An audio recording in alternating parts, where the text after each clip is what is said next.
Tempest Williams, and I'm the president and CEO of the Tempest Financial Group. If you're new here, definitely take the time to subscribe to the page, like any videos that you may go and watch, and then also hit that notification bell so that you can make sure that any videos that we post, you are notified about as they go live on the page. Today we'll be discussing the part 2 of our Caring for Aging Parents series. I promise you this is the last installment of this series, and I won't be before you long. Most of us think we'll know how to care for our aging parents when the time comes, but the reality, it's complicated. Most of the programs designed to help aren't as simple as they seem. Millions of adult children are suddenly responsible for their parents' well-being, from the daily care to the medical decisions, and unfortunately there are even some financial endeavors on the part of the child that they have to take up. The responsibility can feel endless. And while there are programs like Medicare, Medicaid, long-term care, and other governmental assistance, the truth is, they each come with limits, eligibility requirements, and gaps that can leave families like yours, like mine, scrambling. Have you ever wondered what would happen if your parent needed care today, tomorrow, or maybe even next week? Do you really know what's covered and what's not? Understanding these programs isn't just smart, it's necessary to avoid costly surprises. Government programs are often the first place families look, but most people don't fully understand the nuances.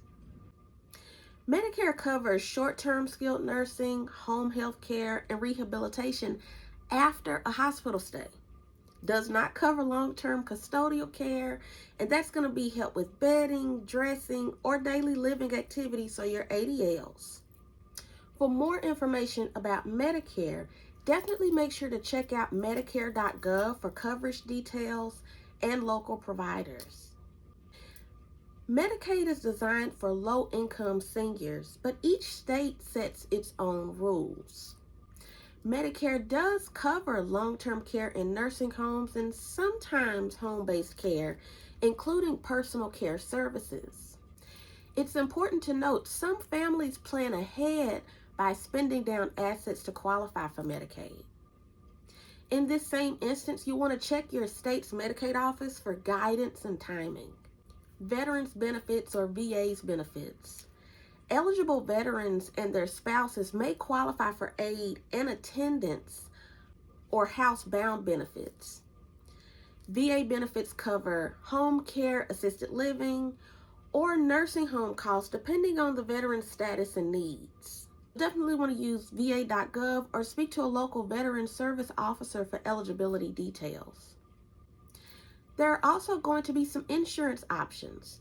Insurance can help families to cover the cost of care while protecting their other assets, so there's no spend down that has to take place as it does with Medicaid. You have your traditional long-term care.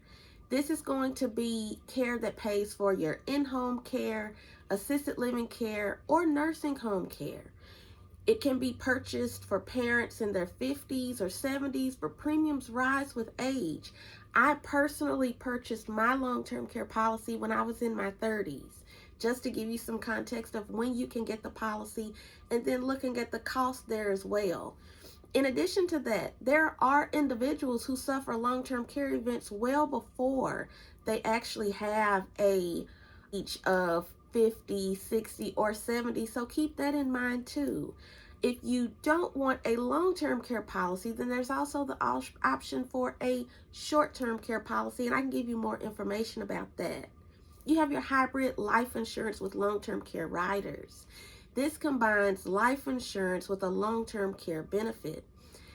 In this instance, if long-term care isn't needed, then the beneficiaries still receive the life benefit. So we're looking at that death benefit. There's also some monies that can be taken out of the policy. Again, something we can definitely dive deeper in once you schedule that consultation. It can also be easier to qualify for the hybrid solutions than, say, the traditional long-term care, because there's a bit of underwriting that goes into play there. Something to also consider is going to be your critical illness or chronic illness riders. Some life insurance policies offer these riders that pay out if the parent becomes chronically ill or suffers a chronic illness, which can cover cost of care for you there. My life insurance policy has a critical illness rider on it, and I actually didn't even have to pay anything for it. There's also going to be some community and nonprofit resources. Local and nonprofit programs can provide practical support and reduce caregiver stress, which is key. If you think back to the conversation that I had in the previous video, then you'll actually know what I'm talking about. There's also the Area Agencies on Aging, or AAA, located in every U.S. county, and they offer in-home assistance that's going to be your personal care and meal delivery, caregiver respite programs. These programs support groups and education for families. For more information on either of these, whether it's the AAA or your respite programs, definitely make sure you visit n4a.org. In some instances, you may at a point where you need to consider elder care. There's an elder care locator, and the National Directory of Aging Services phone number is 1-800-677-1116. This is going to provide connections to services like transportation, adult daycare, home delivered meals, and caregiver support. Another resource that exists is going to be your faith-based or nonprofit programs. Many churches and nonprofits provide volunteers or in-home help for transportation. There's also meal programs and social engagement programs to combat isolation, which is what a lot of people who don't have children often face. Check out community-based health programs. Some local hospitals or health systems offer care coordination programs for seniors. I know a lot of the local hospitals here in the DFW area, I've seen some advertisements about these particular types of programs. This program can include anything from nurse visits to medication management and home safety assessments, which is very important. Another place to check may be your employer benefits. Some companies provide employee assistance programs or resources for caregiving, like your backup care services that may be needed for yourself, your loved one, a spouse, whomever it is that may need care, but you want to make sure to look closely at your benefits and talk to your human resources and benefits coordinator. Here's the truth. Caring for aging parents isn't something you figure out when the crisis hits. By then it's too late to make the best choice.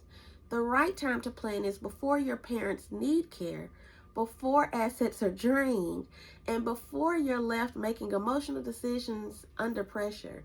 At the Tempest Financial Group, we help families create clear, customized strategies that make caregiving sustainable, financially and emotionally.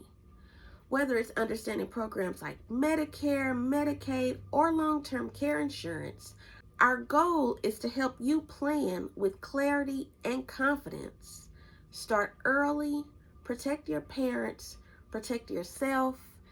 Definitely make sure to take advantage of our complimentary 30-minute consultation where we can discuss all things aging parents, financial planning, insurance planning, insurance reviews. If you have a business, we can have conversations about consulting.